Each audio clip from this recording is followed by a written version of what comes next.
Welcome to my channel Star academy.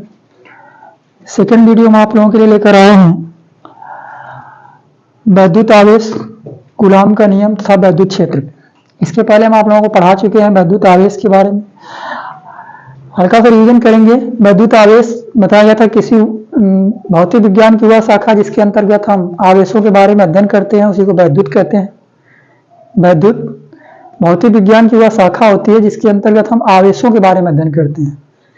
Electric जिसके बारे में हम लोग पढ़ रहे हैं। आवेश के बारे में आपको बताए थे। आवेश किसी वस्तु का वह गुण होता है जिससे कारण वह आकर्षण या प्रतिकर्षण बल का अनुभव करता है, या फिर आप ये भी बता सकते हैं किसी वस्तु का वह गुण जिसके कारण वह वैद्युत या चुंबकीय प्रभाव का अनुभव करता है, उसी को हम क्या कहते हैं? आवेश कहते हैं।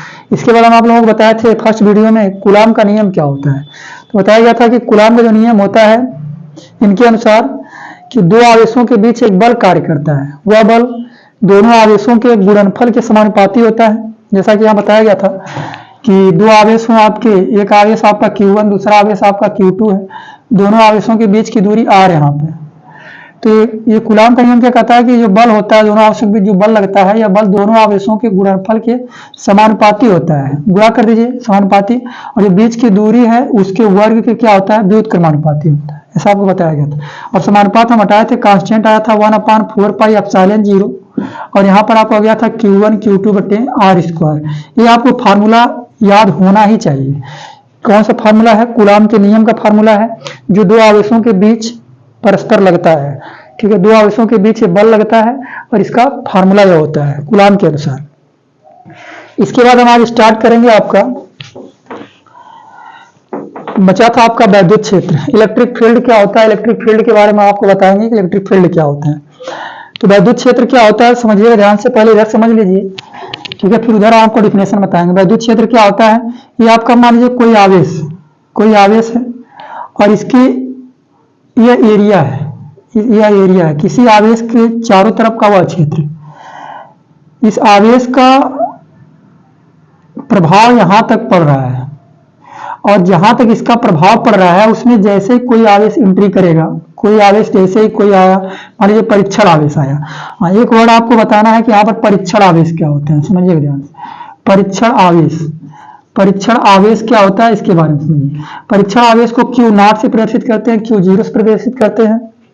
परीक्षण आवेश आपका बार बार आएगा, ठीक है। तो इस वर्ड का मतलब क्या? परीक्षण आवेश होता क्या है कि वह कमजोर से कमजोर आवेश जो जिसके ऊपर सब लोग अपना बल लगा सके, ठीक है, जिसके ऊपर सब लोग अपना बल लगा सके, लेकिन यह अपना बल किसी के ऊपर ना लगाए। मतलब इसको कोई चाहेगा आवेश, तो कोई आवेश चाहेगा तो इसको प्रतिकर्षित करेगा, कोई आवेश चाहेगा तो इसको आकर्षित करेगा। लेकिन इसको आकर्षित भी कर सकता है आवेश, इसको प्रतिकर्षित भी कर सकता है, लेकिन यह आवेश न तो इसको आकर्षित कर सकता है न तो इसको प्रतिकर्षित कर सकता है। इस आवेश के पास इतनी पावर नहीं है, मतलब आप कह सकते हैं कि वह कमजोर से कमजोर आवेश जो अपना बल दूसरे के ऊपर न दिखाए बल्कि सब लोग उसके ऊपर अपना बल दिखाए, उसी कमजोर आवेश को हम क्या कहते हैं? परीक्षण आवेश कहते हैं।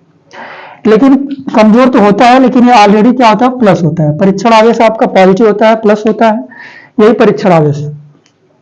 तो बात यह थी कि आपकी वैद्युत क्षेत्र क्या है, इलेक्ट्रिक फील्ड क्या है। तो किसी आवेश का चारों तरफ का वह क्षेत्र, जैसे चारों तरफ का वह क्षेत्र जिसमें कोई और आवेश आए तो इस आवेश के बल का अनुभव करे, जिसमें कोई और परीक्षण आवेश जैसे एंट्री करे तो इस आवेश के बल का अनुभव करे, इस आवेश का इसके ऊपर बल लगे, चाहे आकर्षण का अगर ये प्लस है तो इसको क्या करेगा? प्रतिकर्षित करेगा। और यहीं पर कोई आवेश अगर हम माइनस ले लेते हैं तो माइनस आवेश के चारों तरफ का वह क्षेत्र जिसमें कोई और परीक्षण आवेश आए तो इसको यह क्या करे? आकर्षित करे।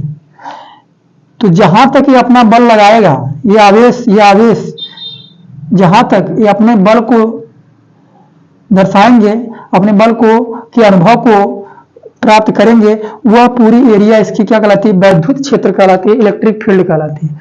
तो आप कह सकते हैं कि किसी आवेश के चारों तरफ का वह क्षेत्र, यहां लिखा गया है, किसी आवेश के चारों तरफ का वह क्षेत्र जिसमें स्थित कोई अन्य आवेश किसी बल का अनुभव करे, ठीक है, जिसमें स्थित किसी आवेश के चारों तरफ का वह क्षेत्र जिसमें स्थित मतलब जिसमें कोई और आवेश आए तो उसके बल का अनुभव करे, वही पूरा क्षेत्र उसका क्या कहलाता है? उस आवेश का वैद्युत क्षेत्र कहलाता है।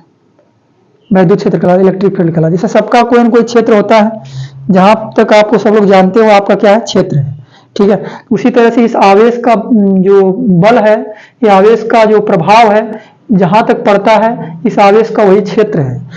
इसके क्षेत्र में जैसे कोई आवेश एंट्री करेगा, ये अपना बल उसके ऊपर दिखाएगा। उसी के क्षेत्र को हम क्या कहते हैं, वैद्युत क्षेत्र कहते हैं। तो क्लियर हो गया वैद्युत क्षेत्र। इसके बाद हम स्टार्ट करते हैं वैद्युत क्षेत्र की तीव्रता क्या होती है। ध्यान दीजिएगा, वैद्युत क्षेत्र की तीव्रता क्या होती है। वैद्युत क्षेत्र की तीव्रता क्या होती है, तो वैद्युत क्षेत्र की तीव्रता को ध्यान से समझिए, हम उसको ई से प्रदर्शित करते हैं। वैद्युत क्षेत्र की तीव्रता को ई से प्रदर्शित करते हैं। ये आपका ई है वैद्युत क्षेत्र की तीव्रता।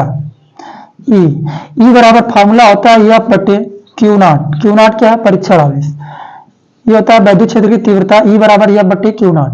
अगर हम क्यू नॉट को 1 मान लें, 1 कूलाम मान लें, 1 कूलाम मान लें क्यू नॉट को, तो जैसे 1 मानोगे तो आपका ई जो बराबर हो जाएगा, किसके बराबर हो जाएगा, एफ। तो हम कह सकते हैं 1 मतलब एकांक, एकांक परीक्षण आवेश पर लगने वाले बल को, इसको 1 मान लिए तो एक मतलब हट गया यहाँ से, जो फोर्स लगेगा यहाँ पर, जो बल लगेगा, उसी को हम क्या कहेंगे, वैद्युत क्षेत्र की तीव्रता कहेंगे। मतलब एकांक परीक्षण आवेश पर लगने वाले बल को वैद्युत क्षेत्र की तीव्रता कहते हैं। ई बराबर एफ बटे क्यू नॉट। यहाँ पर आपको लिखा गया है वैद्युत क्षेत्र की तीव्रता। वैद्युत क्षेत्र के भीतर एकांक परीक्षण आवेश पर, एकांक परीक्षण आवेश पर लगने वाले बल को वैद्युत क्षेत्र की तीव्रता कहते हैं। इसे ई से प्रदर्शित करते हैं। ये ई बराबर एफ बटे क्यू नॉट। इसके मात्रक की हम बात करें कि इसका मात्रक क्या होता है, तो आप बता सकते हैं एफ मतलब होता है बल, बल का मात्रक हो जाएगा न्यूटन, और आवेश का मात्रक क्या होता है, कूलाम। तो मात्रक हो गया आपका न्यूटन प्रति कूलाम। क्लियर है। इसके बाद इसी वैद्युत क्षेत्र की तीव्रता का व्यापक सूत्र क्या होता है, उसको ध्यान समझिए। जैसे ई बराबर आपको पता है, हमने बताया एफ बटे होता है क्यू नॉट। एफ का मान यहां से कूलाम के नियम से रख दीजिए, ये जाएगा ई बराबर, एफ का मान होता है 1/4 पाई एप्सिलॉन 0। एफ का मान अभी हम बताए थे Q1 Q2, तो Q नॉट मान लेते हैं। Q1 Q2 लिखे चाहे Q नॉट लिखे, Q1 Q2 बटे क्या होता है, आर स्क्वायर होता है। और ये आपका Q नॉट आपका पहले से यहाँ पर है। तो ये फार्मूला हो गया किसका, एफ का। एफ बराबर फार्मूला रख दीजिए 1/4 पे एप्सिलॉन 0 इंटू Q1 Q2 बटे क्या, आर स्क्वायर। एफ का मान हो गया, और ये Q नॉट अपने स्थान पे। ये Q नॉट से Q नॉट कैंसिल हो जाएगा, और ई का व्यापक फार्मूला आपको मिलेगा। ई बराबर यहाँ पर 1/4 पाई एप्सिलॉन 0 इंटू आपका मिल गया क्या, Q, ये हो गया Q बटे नीचे आपका बचा है आर स्क्वायर। ये आपका व्यापक फार्मूला हुआ किसका, वैद्युत क्षेत्र की तीव्रता का। इसी फार्मूले पे हम लोग तमाम डेरिवेशन आगे करने वाले हैं। ये फार्मूला आपके लिए बहुत इंपॉर्टेंट है, कूलाम के नियम का फार्मूला, और ये आपका वैद्युत क्षेत्र की तीव्रता। ई बराबर होता है 1/4 पाई एप्सिलॉन 0 इंटू क्यू बटे आर स्क्वायर। ठीक है। इसके बाद अगली हेडिंग आपकी है वैद्युत द्विध्रुव क्या होता है। ध्यान समझ लीजिए, वैद्युत द्विध्रुव क्या होता है। वैद्युत द्विध्रुव, वैद्युत द्विध्रुव क्या होता है। वैद्युत द्विध्रुव समझिएगा, इलेक्ट्रिक डाइपोल क्या होता है। वैद्युत द्विध्रुव क्या होता है कि एक आवेश मान लीजिए ये है आपका, और एक आवेश आपका ये है। दो आवेश होंगे समान आकार में, समान होंगे, एक प्लस होगा और एक माइनस होगा, और इनके बीच की दूरी, ये मध्य बिंदु मान लेते हैं आपका 0 है, ये दूरी यल होती है, ये दूरी यल होती है। टोटल दूरी हम सुविधा के लिए यल 2l मानते हैं। मध्य बिंदु मान लीजिए, इसको यल दूरी, इसको यल दूरी, इसको मान लीजिए। यल क्यों माना जाता है, क्योंकि डेरिवेशन के लिए हमें आसानी होती है। अगर आप इसको यल/2 मानते हैं तब भी ठीक है, लेकिन डेरिवेशन में हमको दिक्कत होती है, इसलिए हम लोग क्या करते हैं, यल मानते हैं, ताकि टोटल दूरी जाए 2l। तो मात्रा में समान मतलब समान मतलब समान, और विपरीत आवेश, समान आकार के लेकिन विपरीत आवेश होना चाहिए, प्लस और एक माइनस। इसको बहुत छोटी दूरी पर रखा है। जैसे हम बात करें NaCl, NaCl के बीच का जो डिस्टेंस होता है बहुत छोटा होता है, बहुत छोटी दूरी होती है। एक प्लस होता है और एक माइनस होता है। तो जितना बड़ा इसका परमाणु आकार उतना बड़ा इसका, एक प्लस इस पर, एक माइनस इस पर। तो कह सकते हैं कि एक प्लस है और एक माइनस है, एक प्लस एक माइनस है, बीच की दूरी बहुत छोटी है। तो इसी पूरे निकाय को, इसी पूरे सिस्टम को ही हम कहते हैं वैद्युत द्विध्रुव, इलेक्ट्रिक डाइपोल कहते हैं। ठीक है। समान आकार के हों किंतु विपरीत आवेश हों, ठीक है, समान आकार किंतु विपरीत आवेशों को अत्यंत सूक्ष्म दूरी पर रखा जाए, बहुत छोटी दूरी पर रखा जाए, तो इसी को कहते हैं वैद्युत द्विध्रुव कहते हैं। तो यह आपका हो गया वैद्युत द्विध्रुव। यहाँ पर आपको लिखा गया है वैद्युत द्विध्रुव के बारे में कि दो समान किंतु विपरीत आवेशों को, एक प्लस और एक माइनस आवेशों को अत्यंत सूक्ष्म दूरी पर रखा जाए, बहुत छोटी दूरी पर रखा जाए तो ऐसा निकाय, ऐसा सिस्टम वैद्युत द्विध्रुव कहलाता है। जैसे आपको यहाँ लिखा गया NaCl। बात करें तो यही आप इसका बना सकते हैं, आपका माइनस क्यू आवेश ले लीजिए, आपका प्लस क्यू आवेश ले लीजिए, ठीक है। और ये जो आपकी मध्य बिंदु आपका हो जाएगा O, ये दूरी L और ये दूरी L। टोटल दूरी पूछा गया माइनस और प्लस के बीच की, तो बता सकते हैं टोटल दूरी कितनी होती है, 2L होती है। L और L कितना होती है, 2L होती है। आगे समझिए, वैद्युत द्विध्रुव आपका हो गया। फिर वैद्युत द्विध्रुव आघूर्ण क्या होता है? वैद्युत द्विध्रुव आघूर्ण की हम बात करें तो ये जो वैद्युत द्विध्रुव आप बनाए हैं, वैद्युत द्विध्रुव आघूर्ण,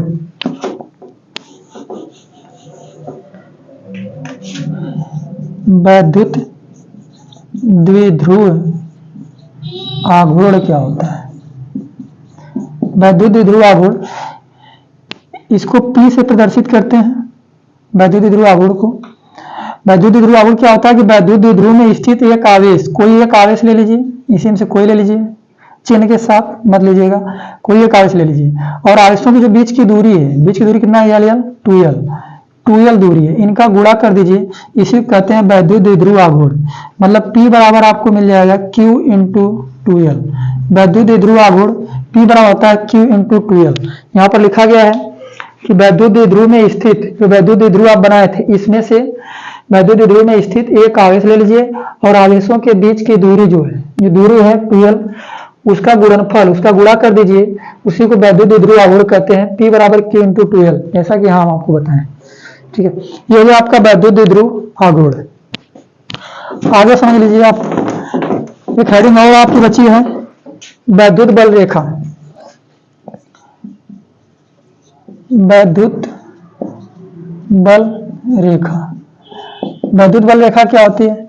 तो वैद्युत बल रेखा वह काल्पनिक रेखा है, आप लिख सकते हैं कि वैद्युत बल रेखाएं वह काल्पनिक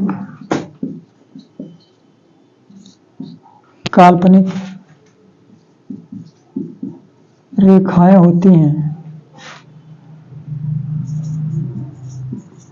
हैं जिसके द्वारा वैद्युत क्षेत्र को प्रदर्शित किया जाता है,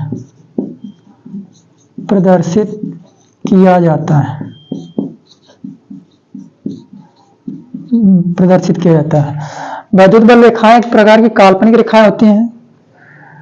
काल्पनिक रेखाएं मतलब आप मान सकते हैं कि वैद्युत बल रेखाएं होती हैं, कल्पना कर सकते हैं, उसको कोई देखा नहीं है। तो वैद्युत बल रेखाएं काल्पनिक रेखाएं होती हैं जिसके द्वारा वैद्युत क्षेत्र को प्रदर्शित किया जाता है कि वैद्युत क्षेत्र की दिशा किधर है, ठीक है, वैद्युत क्षेत्र की दिशा किधर है, उसको हम लोग प्रदर्शित करते हैं वैद्युत बल रेखाओं के द्वारा। वैद्युत बल रेखाएं, इसके गुण क्या हैं? वैद्युत बल रेखाओं के जो गुण हैं वो कौन कौन से हैं, आपका पेपर में पूछा भी जाता है, इसको ध्यान समझिएगा। पहला आपका यह है वैद्युत बल रेखाओं के गुण कि जो प्लस क्यू आवेश होता है, प्लस क्यू आवेश से वैद्युत बल रेखाएं निकलती हैं और निकल कर अनंत तक जाती हैं, ठीक है। वैद्युत बल रेखाएं प्लस क्यू आवेश से निकलकर अनंत तक जाती हैं, तो आप ऐसा बता सकते हैं कि प्लस से निकल करके अनंत तक जाती हैं वैद्युत बल रेखाएं। दूसरा गुण बता सकते हैं कि जो आपका माइनस क्यू आवेश होता है, माइनस क्यू आवेश, अनंत से इसमें वैद्युत बल रेखाएं आती हैं और अनंत से आकर के माइनस क्यू आवेश पर आकर समाप्त हो जाती हैं, अनंत से आकर के माइनस क्यू आवेश पर समाप्त हो जाती हैं, इसमें निकल करके अनंत पर जाती हैं और इसमें अनंत से आकर के माइनस क्यू आवेश पर समाप्त होती हैं, ठीक है। तो यहाँ पर अनंत बना लीजिए, अनंत से आकर के माइनस क्यू आवेश पर समाप्त होती हैं, अनंत से आकर के माइनस क्यू आवेश पर समाप्त होती है। ये आपका दूसरा गुण हो गया वैद्युत बल रेखाओं। प्लस से निकल करके अनंत पर जाती हैं और अनंत से आती है माइनस क्यू आवेश पे समाप्त होती हैं, ठीक है। वैद्युत बल रेखाओं के आपका दो गुण हैं। तीसरा गुण समझिएगा, तीसरा गुण क्या है? तीसरा गुण यह है आपका कि जहां पर वैद्युत बल रेखाएं ज्यादा संख्या में होती हैं, ज्यादा संख्या में होती हैं, और जहां पर चौथा समझिए, और जहां पर वैद्युत बल रेखाएं कम संख्या में होती हैं, ठीक है, यहाँ का वैद्युत क्षेत्र, जो वैद्युत क्षेत्र होता है, इलेक्ट्रिक फील्ड जो होता है वो प्रबल होता है। जहां पर ज्यादा संख्या में होती है वहां का वैद्युत क्षेत्र प्रबल होता है, प्रबल होता है। और जहां पर वैद्युत बल रेखाएं कम संख्या में होती हैं वहां का जो वैद्युत क्षेत्र होता है, वैद्युत क्षेत्र जो होता है वह दुर्बल होता है, दुर्बल होता है। यहाँ का वैद्युत क्षेत्र दुर्बल है, कमजोर है, यहाँ का वैद्युत क्षेत्र प्रबल है, मजबूत है। ये आपका हो गया 4 गुण। इसके बाद 5वां देख लीजिए। 5वां गुण ये आपका है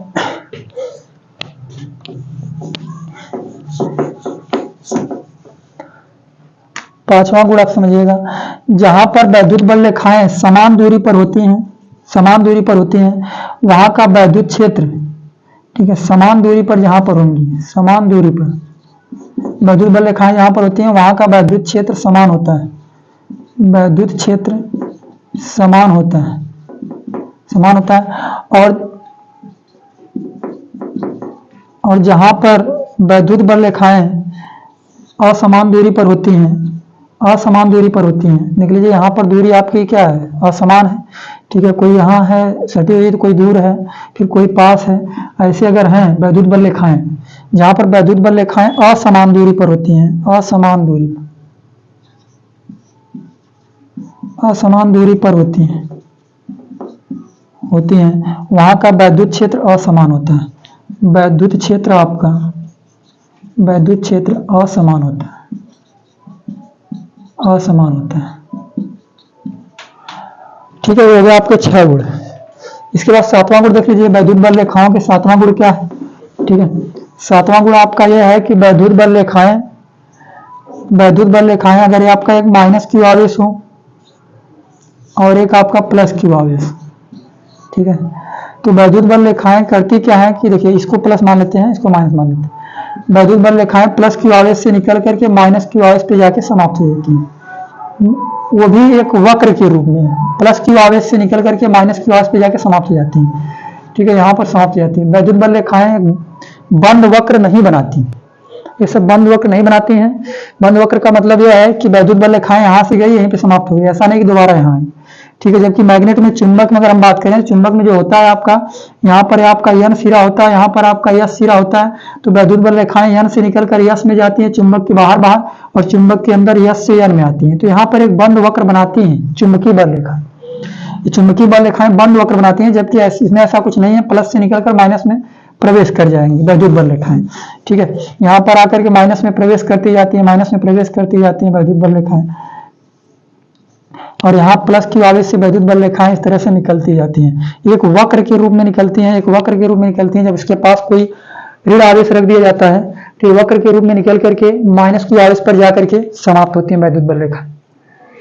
ये आपका हो गया। फिर इसके बाद आपका एक गुण और है कि वैद्युत बल रेखाएं एक दूसरे को प्रतिच्छेदित नहीं करती हैं, एक दूसरे को कभी नहीं काटती हैं। ऐसा नहीं कि यहाँ से वैद्युत बल रेखा निकली, यहाँ पर एक वैद्युत बल रेखा निकली और इस वैद्युत बल रेखा को काटती हुई यहाँ पर गई, यहाँ पर ऐसे काटती नहीं कभी, क्योंकि हमें पता है कि एक बिंदु पर सिर्फ एक ही दिशा हो सकती है। एक बिंदु अगर कोई है ऐसे कुछ, ये मान लीजिए आपका एक सर्किल कोई बन रहा है और इस सर्किल पर यहाँ पर पूछा जाए दिशा बताइए, तो आप यहाँ एक ही दिशा बता सकते हैं ऐसे कुछ, ठीक है। कोई एक दिशा बता सकते हैं, इधर जा रहा है या फिर इधर जा रहा है। तो एक बिंदु पर आप दो दिशा नहीं बता सकते, या तो इधर बता दीजिए, इधर जा रहा है इधर बता दीजिए। तो इसी तरह से एक बिंदु जो यहाँ पर मिला जहां पर दोनों वैद्युत बल रेखाएं काटी हैं, यहाँ पर अगर हम ध्यान से देखें तो यहाँ पर दो दिशाएं मिल जाएंगी। इस रेखा के लिए अगर हम बात करें तो इस रेखा के लिए आपकी जो दिशा होगी कुछ ऐसे हो जाएगी दिशा, और इस रेखा के लिए हम बात करें तो इस पर एक स्पर्श रेखा खींचे तो आपकी ऐसी हो जाएगी। तो यहाँ पर क्या है कि एक ही बिंदु पर दो स्पर्श रेखाएं मिल रही है, जो कि क्या असंभव है। ऐसा कभी नहीं होता है कि एक बिंदु पर दो दिशाएं मिले आपको। इसलिए वैद्युत बल रेखाएं बंद वक्र नहीं बनाती हैं और वैद्युत बल रेखाएं एक दूसरे को कभी प्रतिच्छेदित नहीं करती हैं, कभी काटती नहीं है, क्योंकि जहां भी काटेंगे वहां पर दो दिशाएं मिलेंगी, जबकि ये क्या है असंभव है, ठीक है। ये हो गया आपका वैद्युत बल रेखाएं। वैद्युत बल रेखाएं क्या होती हैं कि एक प्रकार की काल्पनिक रेखा होती है जिसके द्वारा वैद्युत क्षेत्र को प्रदर्शित किया जाता है। और वैद्युत बल रेखाओं के आपको 4-5 गुण बताए गए कि अनंत से प्लस की आवेश अगर है तो उससे निकलकर अनंत तक जाती है, ठीक है, और अनंत से आकर के माइनस क्यू आर एस पे प्रवेश करती हैं। फिर इसके बाद आपको बताया गया आपका जहाँ पर वैद्युत बल रेखाएं ज्यादा संख्या में होती है वहां का वैद्युत क्षेत्र प्रबल होता है, जहां पर वैद्युत बल रेखाएं कम संख्या में होती है वहां का वैद्युत क्षेत्र दुर्बल होता है। इसके बाद हम आपको बताएं कि वैद्युत बल रेखाएं जहां पर समान दूरी पर होती है वहां का वैद्युत क्षेत्र समान होता है, जहां पर वैद्युत बल रेखाएं असमान दूरी पर होती है वहां का वैद्युत क्षेत्र असमान होता है। इसके बाद हम आपको बताया कि वैद्युत बल रेखाएं प्लस क्यू आवेश से निकलकर माइनस क्यू आवेश पर में जाकर समाप्त होती हैं एक वक्र बनाते हुए, एक वक्र के रूप में प्लस क्यू आवेश से निकल करके माइनस क्यू आवेश में जाकर समाप्त होती हैं। वैद्युत बल रेखाएं कभी बंद वक्र नहीं बनाती हैं और वैद्युत बल रेखाएं कभी एक दूसरे को प्रच्छेदित नहीं करती हैं, क्योंकि जब भी एक दूसरे को प्रच्छेदित करेंगी तो वहां पर दो दिशा मिलेगी जो कि असंभव है। एक बिंदु पर सिर्फ एक ही दिशा मिल सकती है। ये रहा वैद्युत बल रेखाएं क्या होती है और इसके गुण क्या होते हैं। ठीक है, तो ये लेसन हम लोग थ्योरी के रूप में जितना भी था हम आपको कंप्लीट कर चुके हैं। बोर्ड को नजर में रखते हुए हम बहुत ज्यादा डीपली नहीं गए हैं। ठीक है, तो हम आपको बस उन्हीं हेडिंग को टच किए हैं जो बोर्ड को लेकर के आ सकती हैं या फिर जो डेरिवेशन में हमारे काम में आएंगी। आपको पूरी तरह से कमांड रखना पड़ेगा कि ये फार्मूले क्या होते हैं, वैद्युत क्षेत्र की तीव्रता का व्यापक फार्मूला क्या होता है, कूलाम के नियम का व्यापक फार्मूला क्या होता है हम आपको बताया है। कूलाम के नियम का क्या होता है, F बराबर 1/4 पे epsilon 0 Q1 Q2 upon R square. और वैद्युत क्षेत्र की क्या होता है, वैद्युत क्षेत्र की तीव्रता का E बराबर 1/4 पे एप्सिलॉन 0 Q बटे R स्क्वायर। उसमें Q1 Q2 बटे R स्क्वायर होता है, इसमें Q बटे R स्क्वायर होता है। इस पर आप ध्यान दीजिएगा पूरी तरह से। और क्या इसमें आप ध्यान देंगे कि वैद्युत द्विध्रुव आघूर्ण क्या होता है, P बराबर Q इंटू PL। ये फार्मूला पूरी तरह से आप याद रखिएगा। वैद्युत द्विध्रुव आघूर्ण क्या होता है, डेफिनेशन भी याद रखिएगा और फार्मूला को भी याद रखिएगा।